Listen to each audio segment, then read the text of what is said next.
Baik, bismillahirrahmanirrahim. Assalamualaikum warahmatullahi wabarakatuh. Waalaikumsalam warahmatullahi wabarakatuh. Selamat pagi menjelang siang adik-adik sekalian. Oke, bagaimana kabarnya hari ini? Alhamdulillah baik, Pak. Alhamdulillah kita masih diberi kesehatan sehingga kita masih bisa melaksanakan kegiatan pembelajaran kita pada hari ini. Walaupun kegiatan pembelajaran kita pada hari ini, mari kita mulai pembelajaran ini dengan berdoa. Bapak minta tolong kepada salah satu dari adik sekalian, siapa yang bisa memimpin doanya? Silakan. Bismillahirrahmanirrahim. Bismillahirrahmanirrahim. Rabbi zidni ilman. Rabbi zidni ilman. Warzuqni fahman. Amin. Oke, baik. Sebelumnya Bapak absen dulu. Ada yang tahu siapa yang tidak hadir hari ini? Ada kalau tidak salah ya. Siapa? Iya. Oh, Nadia ya. Oke, Nadia. Siapa lagi? Saska Malina. Oke, dua orang yang tidak hadir hari ini. Ada yang masih ingat dengan materi kita sebelumnya? Ayo. Jangan sudah lupa. Kedaulatan, bentuk-bentuk kedaulatan dan teori-teori. Ya, baik sekali. Terima kasih sebelumnya. Materi sebelumnya kita sudah membahas tentang pengertian kedaulatan, bentuk kedaulatan, kemudian sifat kedaulatan dan juga teori-teori kedaulatan. Nah, mari kita menyanyikan lagu nasional. Nah, ini sebagai bentuk daripada bagaimana menumbuhkan nasionalisme kita.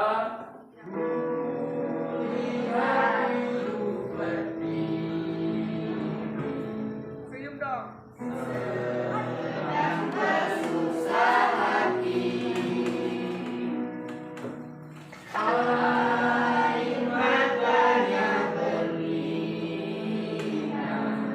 Terkait mengenai tujuan pembelajaran kita pada hari ini. Nah, tentunya segala sesuatu yang ingin kita lakukan, sesuatu yang ingin kita pelajari, ya kita harus tahu dulu apa sih data manfaatnya kepada kita itu seperti apa. Nah, diharapkan setelah adik sekalian mengikuti pelajaran ini, adik sekalian mampu menunjukkan rasa syukur kepada Tuhan Yang Maha Esa. Nah, rasa syukur yang seperti apa yang bisa kita tunjukkan? Seperti tadi, kita berdoa, kita bersyukur kepada Tuhan Yang Maha Esa atas segala sesuatu yang diberikan kepada kita. Itu merupakan bentuk rasa syukur kita. Berarti kita sudah mampu menunjukkan rasa syukur itu. Kemudian yang keempat, nah setelah adik sekalian mengikuti materi ini, adik-adik bisa mampu menjelaskan terkait mengenai materi kita hari ini, yaitu terkait mengenai bentuk dan prinsip kedaulatan. Ya. Nah, pada kesempatan kali ini Bapak akan tampilkan sebuah video pembelajaran. Jadi nanti masing-masing kelompok ini kan sudah duduk berdasarkan kelompoknya yang sudah minggu lalu Bapak bentuk. Jadi nanti masing-masing kelompok ini melakukan telah itu apa? Melakukan yang namanya sebuah pengamatan. Jadi Bapak harap kepada masing-masing kelompok betul-betul diamati secara teliti video nanti. Apapun itu yang berkaitan dengan materi atau video yang nanti yang Bapak tampilkan, silakan buat pertanyaan semaksimal mungkin, sebanyak mungkin yang bisa kalian buat pertanyaannya. Nanti masing-masing bergiliran secara berkelompok. Kita mulai dari kelompok satu dulu menyampaikan apa pertanyaannya. Setelah itu akan ditanggapi oleh kelompok lain. Oke, paham? Bentuk kedaulatan negara Republik Indonesia. Yang kedua, dasar hukum kedaulatan negara Republik Indonesia. Ketiga, prinsip kedaulatan negara Republik Indonesia. Yang keempat, kedaulatan rakyat dan demokrasi. Dan yang kelima yaitu pelaksanaan demokrasi di Indonesia.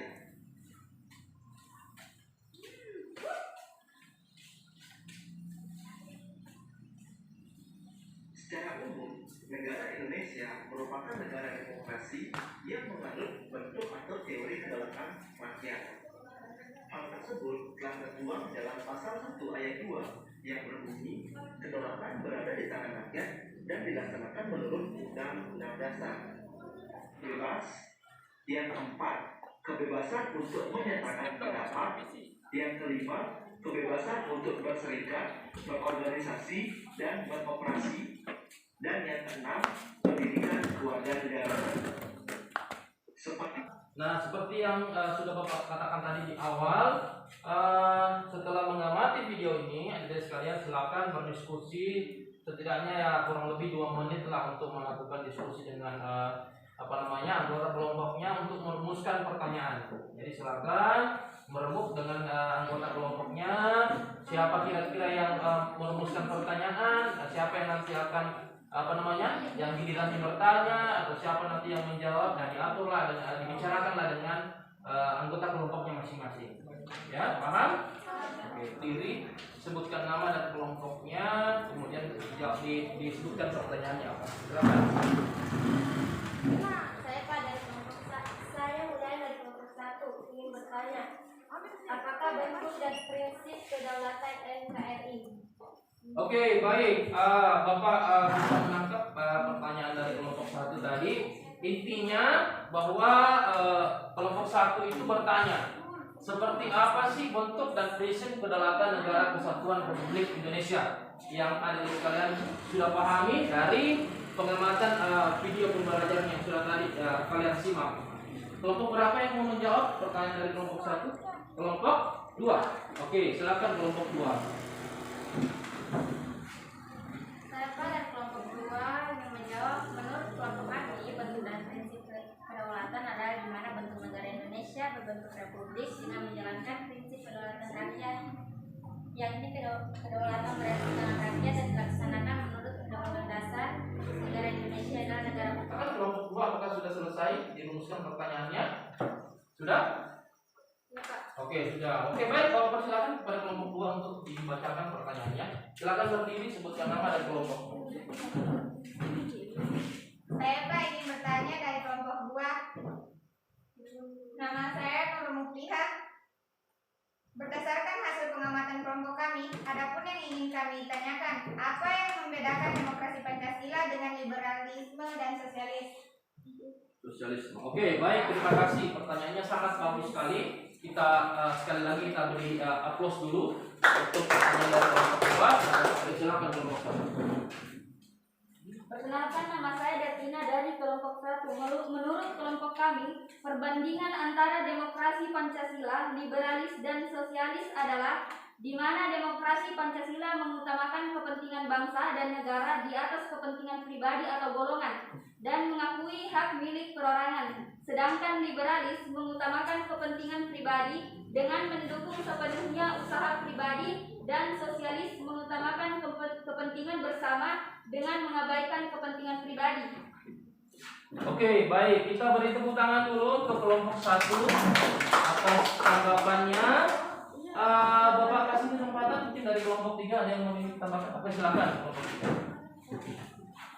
Saya Pak dari kelompok 3. Nama saya Adrian Ramli, ingin menambahkan jawaban. Menurut kelompok kami, yang membedakan demokrasi Pancasila dengan demokrasi lain, nilai lebih demokrasi Pancasila adalah adanya penghargaan terhadap hak asasi manusia dan hak minoritas. Demokrasi Pancasila tidak mengenal dominasi mayoritas ataupun tirani minoritas. Dominasi mayoritas mengandung makna bahwa kelompok besar menguasai segi kehidupan dengan mengabaikan kelompok kecil. Oke, baik, terima kasih. Baik sekali jawabannya. Oke, kita beri tepuk tangan lagi untuk kalian semua sebagai bentuk apresiasi kita bahwa ada sekalian ternyata sangat kritis sekali dalam menanggapi pertanyaan tadi. Pertanyaannya Bapak juga coba menambahkan sedikit ya. Kalau diperhatikan ada sekalian bahwa pertanyaan dari kelompok 2 tadi adalah perbandingan seperti coba diperhatikan di depan di layarnya. Di sini sudah ada demokrasi Pancasila, liberal dan sosialis.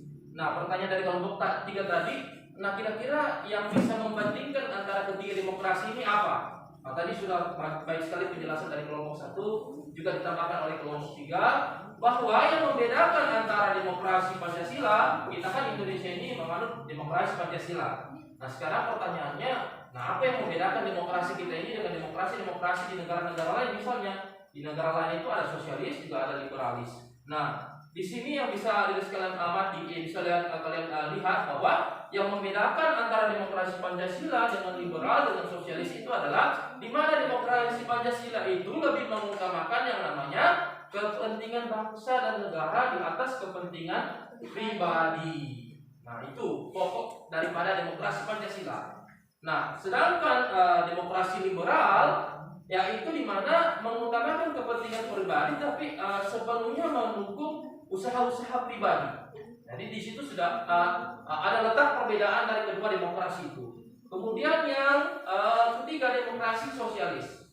Nah, kalau demokrasi sosialis itu mencirikan di mana negaranya lebih mengutamakan kepentingan bersama, namun tetapi mengabaikan kepentingan pribadi. Nah, itu ya, dipaham?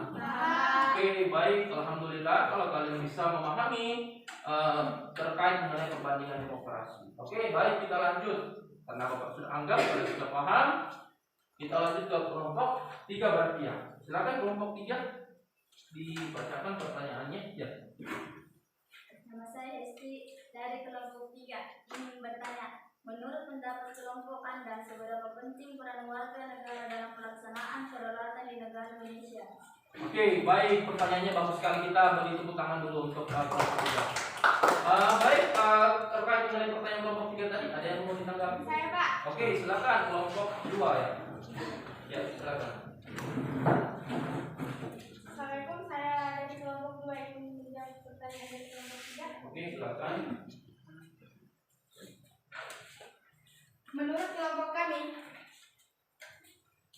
bahwa pemilihan umum merupakan perwujudan dari kedaulatan rakyat dan demokrasi, sehingga peran rakyat dalam mewujudkan kedaulatan sangatlah penting dan tidak hanya melaksanakan pemilu.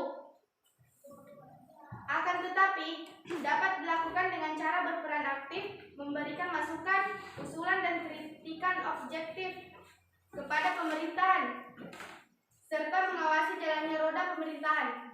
Kenalkan, nama saya Devina dari kelompok 1. Menurut kelompok kami, peran warga negara sangatlah penting karena bagaimana suatu negara dapat berdaulat jika warga negaranya sendiri tidak berperan aktif dalam terlaksananya demokrasi, seperti yang dicontohkan tadi oleh teman saya, bahwa masyarakat punya peranan penting dalam mengawal jalan pemerintahan reformasi demokrasi. Yang kita rasakan saat ini adalah sebuah dari peran masyarakat dalam memperjuangkan demokrasi tegak di negara kita. Sebelum kita akhiri pertemuan kita pada hari ini, Bapak ingin meminta kepada salah satu dari adik sekalian untuk memberikan kesimpulan dari rangkaian materi kita hari ini. Siapa yang bisa menyimpulkan? Oke, silakan kelompok 1. Bapak persilakan. Negara Indonesia ialah negara kesatuan yang berbentuk republik. Pasal 1 ayat 1 Undang-Undang Dasar 1945. Bentuk negara adalah kesatuan, sedangkan bentuk pemerintahan republik. Negara Kesatuan Republik Indonesia terbagi dalam beberapa daerah provinsi dengan menggunakan prinsip desentralisasi yang luas, nyata dan bertanggung jawab. Dengan demikian terdapat pemerintah pusat dan pemerintah daerah. Oke, baik, terima kasih. Kita berdoa untuk mengakhiri pembelajaran kita. Bapak ingin mengingatkan bahwa jangan lupa LKPD-nya dikerjakan, ya. Jangan lupa lembar kerja peserta didik. Di situ ada soal pilihan ganda dan juga soal esai. Dikerjakan dan diselesaikan, ya. Dan juga ada instrumen penilaian diri, ya. Di situ kalian menilai diri kalian sendiri terkait mengenai proses pembelajaran kita pada hari ini. Kemudian nanti setelah selesai dikumpulkan ke Bapak kalau semua sudah dikerjakan, sudah diselesaikan. Nah, terkait mengenai pertemuan kita berikutnya di pertemuan ketiga pada bab 3 ini, minggu depan materi kita akan membahas tentang perkembangan sistem pemerintahan di Indonesia. Oke, baik, Bapak akhiri saja pertemuan kita pada hari ini dengan ucapan billahi taufiq wal hidayah. Wassalamualaikum warahmatullahi wabarakatuh. Waalaikumsalam warahmatullahi wabarakatuh. Baik, silakan dipimpin doa terlebih dahulu baru kita pulang. Silakan dipimpin doanya. Marilah kita berdoa dengan kepercayaan masing-masing. Berdoa dimulai.